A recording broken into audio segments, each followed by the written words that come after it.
So I'm currently watching this documentary, Bad Influence, The Dark Side of Kidfluencing. It came out earlier this year. It's been on my list of things to watch. Finally decided to pop it open.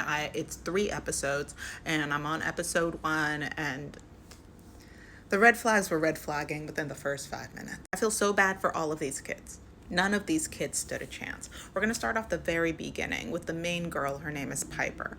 Piper was born to basically a single mom. The dad left as the mom was pregnant. I think the mom's name was Lindsay or something. Lindsay or Tiffany, one of those two.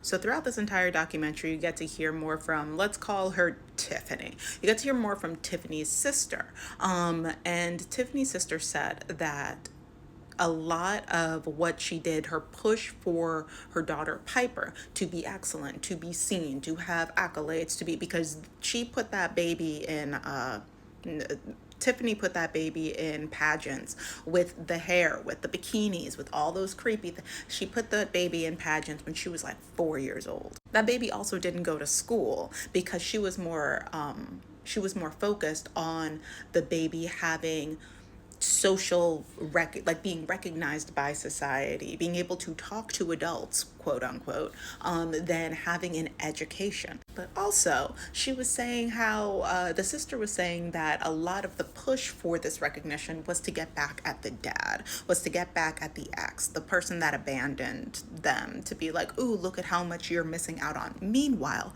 the daughter is experiencing the perfectionism side of it. She likes to make her mom happy, and now she's starting to get social validation. So along with having a mom who's pushing her to do all of these things, because mom, probably not so secretly, is hiding the, oh, well, your dad doesn't even know what he's missing out on, and like, oh, if only your loser dad could see us now, and da-da-da-da-da. Now this baby girl who's being taught, oh, dad left because there was something missing, or there was something wrong, and now I'm amazing, so he didn't leave because of me, but I need more social validation to fill this hole that my mom is letting me know exists. So then the more recognition she gets, the happier this baby becomes. Now I'm a fast forward through so much. Before I fast forward though, hi, my name is Shayna. I'm a journalist, and on this platform I talk a lot about decentering men and child-free living through an intersectional lens. So if any of that sounds like a vibe, please like, share, and subscribe.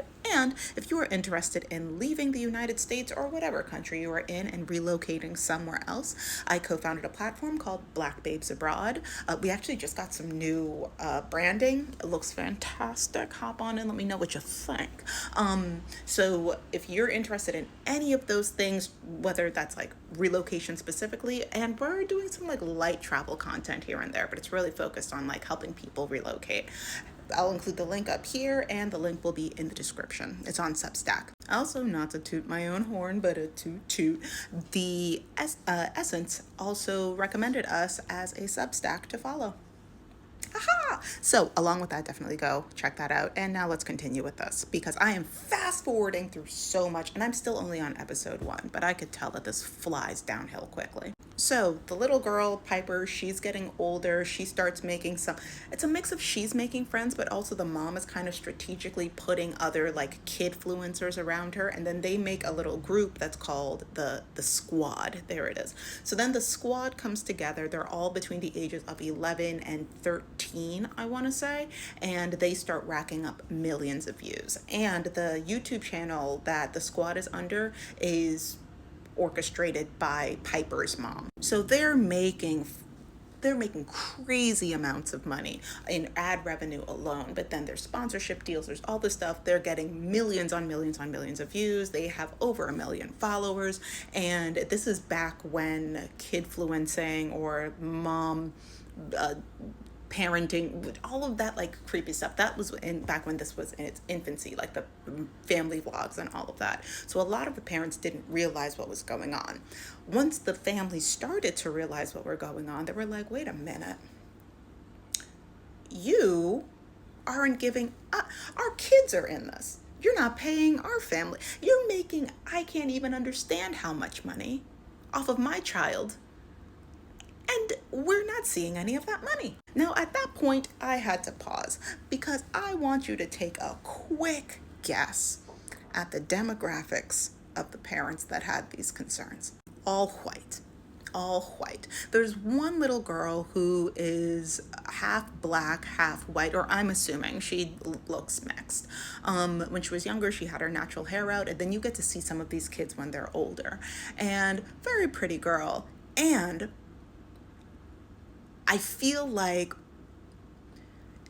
she's experiencing the white momitude of it all. You know, that controversy where it's like, ooh, you know, like when a kid has a black mom versus a white mom, she has a white mom. So with all of these white parents in the mix, and all of these millions on millions of views that these kids are getting, I'm talking 6 million views, 10 million views, 11 million views, over 1 million followers. They're getting brought on for, they went on tour. Like, you got all these people watching your kids, and your first question isn't, who are these people watching my baby?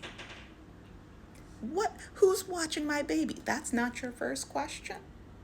Your first question is, where's my money? Now, I'm going to keep watching this, but I just want to take this moment to further reiterate on here, most people should not be parents. Most people should not be parents. And I don't think that there is an ethical way for kid influencers, child stars. I don't think that there's an ethical way for those professions, because they're working people. They're just working children. I don't think that there's a way for that to ethically happen. And yes, in the infancy of kidfluencing and mommy vloggers and all of these things, yeah, there's probably a lot that people were like, oh, well, I just didn't know. And you hear that a lot on the show. And I agree, there was a lot that they didn't know. But once you started putting the pieces together, or at the very least, once you started clocking the millions of people looking at your baby on screen, the first thing you should have started asking questions about was safety, not money. You should not be looking at your child as dollar signs. A lot of people have kids. A lot of people go and adopt kids. More specifically, a lot of people go and adopt little babies of color so that way they can get a check from the internet. Because a little black or a little brown baby is chic. Oh my gosh, people are going to be so interested. Ooh, we can make content about the adoption process. We can make content about decorating their home. Ooh, maybe we could get sponsorship deals. Maybe we could. That's what people are thinking about. You can go and have your baby. You could go and adopt your baby and keep your baby safe and off of the internet. But the moment that I start seeing posts about these things, I go, ooh, this wasn't about the baby. This was always about the bottom dollar and ending up in the black. Pun fully intended. Now, as I said, I am only on the first episode. There's 2 more episodes to go. I don't see a black mom ending up on this show. I don't foresee that happening.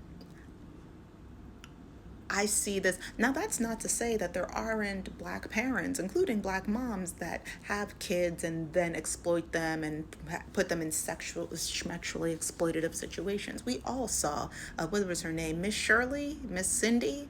That poor baby that somebody put the miss in front of to adultify her. I'm just saying that to this degree, with such a large group of children that seems to just be growing, I don't see too many of us. I don't see too many of us going and putting our kids and other community members' kids in the line of fire to be sexually exploited. But hey, I'm going to keep watching. Maybe I'm wrong. I don't think I'm wrong. Maybe I'm wrong. If you want to know more of my thoughts, just let me know in the comments. Please, for the love of God, stay safe out there. And if you decide to have kids, or if you already have kids, keep your kids off the internet. Keep your kids' faces off the internet. There are cute ways to post pictures of the back of your kid's head, or like put a little something on front of their face, like an emoji or something. Keep your kids. Nobody should be able to recognize your kids from the internet. There's crazy people out there. Obviously. All right, I'm going to go keep watching. All right, bye.